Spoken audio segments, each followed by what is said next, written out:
മക്കളെ എവിടെയാ മക്കളെ നല്ല ഷാപ്പുള്ള? കള്ളു കുടിക്കാനാണോ മാമ? ദീപാവലിക്ക് പടക്കം മേടിക്കാം.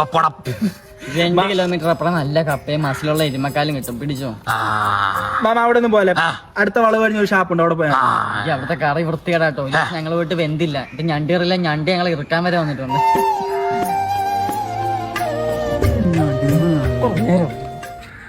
ഒരാളുടെ കുറ്റം പറയാറില്ലല്ലേ? അവിടെ പോയി മാറി എന്ന് പറഞ്ഞിട്ട് വാടാ ചെല്ലി. ഒന്ന് മനസ്സിൽ വെച്ചോണ്ടിരിക്കല ചെല്ലി.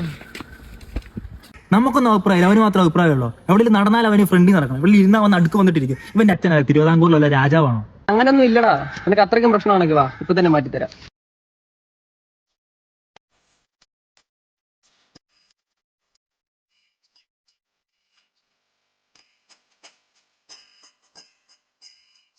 അതെ, ഞാൻ ഒരു കാര്യം ചോദിച്ചോട്ടെ, എനിക്ക് ഈ ഗ്യാങ്ങിന്റെ ലീഡർ ആണെന്നല്ലോ തോന്നലുണ്ടോ? ഗ്യാങ്ങാ? നീക്ക് എത്ര 5ാം ക്ലാസ്സിൽ പഠിക്കുന്ന? എന്ത് ഗ്യാങ്ങിന്റെ പേര്? റിയൽ ഫൈറ്റേഴ്സാ? പിന്നെ എന്തെങ്കിലും പറയാനുണ്ടെങ്കിൽ നേരിട്ട് പറയണം കേട്ടോ. പറയൂടാ, നിനക്ക് ഒടുക്കത്തെ മെയിൻ കളിയാ. ഇപ്പൊ എന്നെ മായിട്ട് ഞാൻ അതിനെ നടക്കൊന്നു നിന്ന്. എന്തിനാണ് ഈ ചെറിയ കാര്യത്തിനൊക്കെ നീ ഇങ്ങനെ ഇന്റീരിയർ കോംപ്ലക്സ് കാണിക്കുന്നത്? ഇൻഫീരിയർ എന്തിനാ അത് കാണിക്കുന്നത്?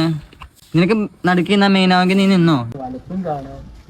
ഈ ഒരു ചെറിയ കാര്യത്തിനാണ് നീ എന്നോട് മോശമായിട്ട് പറയുന്നത്. നീ മക്കളെ എരുമക്കാല് കൊള്ളായിരുന്നു കേട്ടാ.